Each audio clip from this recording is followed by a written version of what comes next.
YouTube les amis, j'espère que vous allez bien, c'est Corentin, et oui, plutôt astuce, j'ai changé mon nom, donc voilà.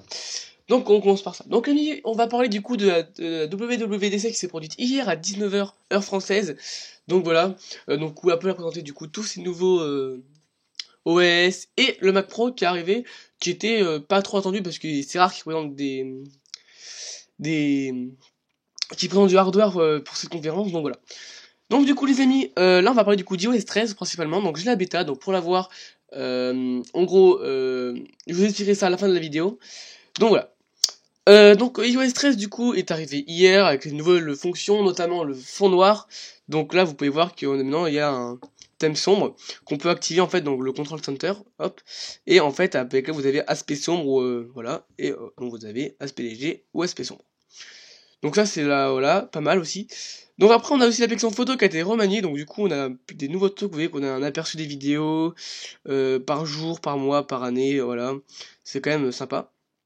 Et je trouve ça vraiment cool. Donc voilà. Ensuite, pour tout ce qui est photo et tout, la présentation de photo n'a pas eu de modification.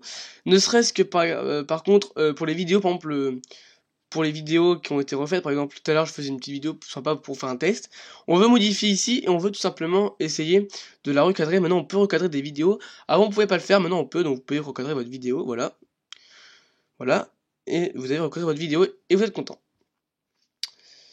Ensuite dans l'app Message, on a tout simplement, bon là, voilà, ça bug.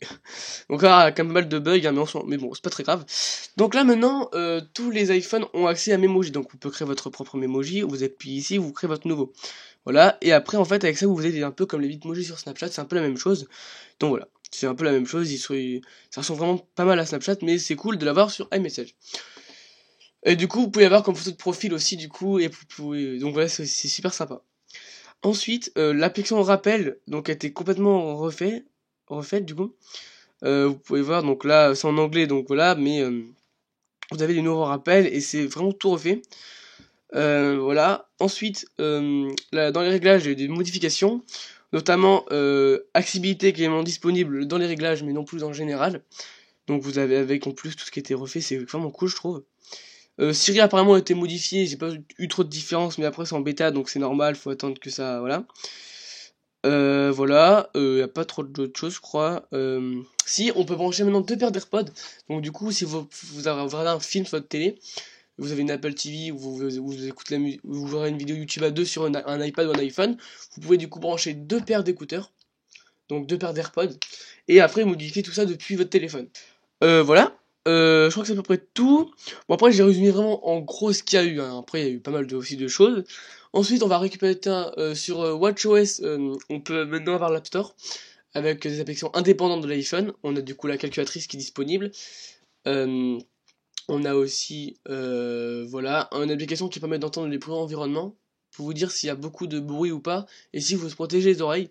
Donc là c'est vraiment très intéressant.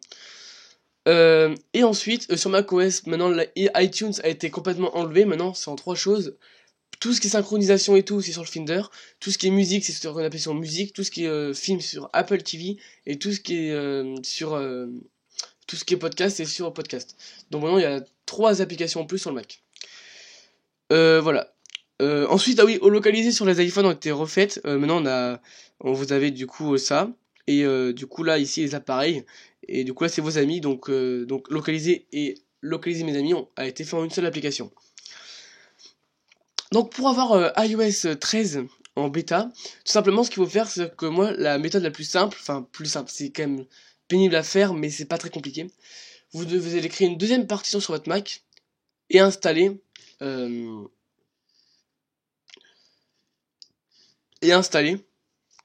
tout simplement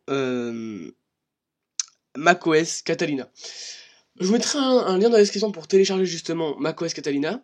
Vous allez en fait, vous aurez un package, vous allez double-cliquer dessus, l'installer, et après, dans le Launchpad, là vous aurez un truc ici, installe macOS Catalina. Donc vous aurez un truc comme ça, vous allez faire continuer, accepter, donc accepter, et vous allez appuyer sur affiche tous les disques et vous allez utiliser Catalina. Donc voilà. Donc en fait, pour créer une nouvelle partition, vous allez aller dans utilitaire des disques, vous allez faire, sur votre Mac, vous allez faire partitionner, et partitionner.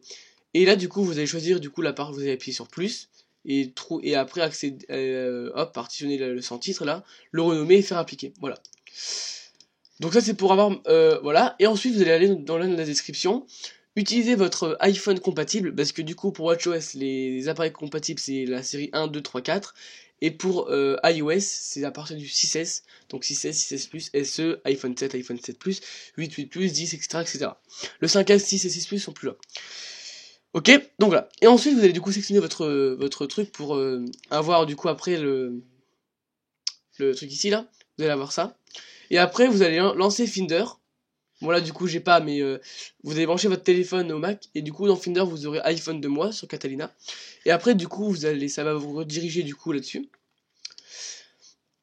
Voilà, et après vous allez appuyer sur recherche de mise à jour, donc ce sera en anglais, hein, mais voilà, vous allez appuyer sur Alt et appuyer sur recherche mise à jour, et après vous allez aller du coup dans téléchargement, et non, du coup moi c'est dans le bureau, voilà, et vous allez sélectionner du coup votre iPhone ici, le truc, et après vous allez mettre à jour le téléphone, et ça sera fini.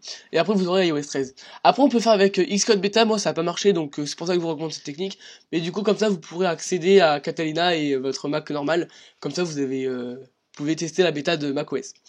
Donc voilà les amis, j'espère que cette vidéo vous aura plu. Si vous avez un petit problème ou quoi, dites-le moi dans les commentaires. Vous pouvez me suivre sur Twitter ou sur Instagram. Voilà, et du coup moi je vous dis à la prochaine vidéo. Allez, ciao.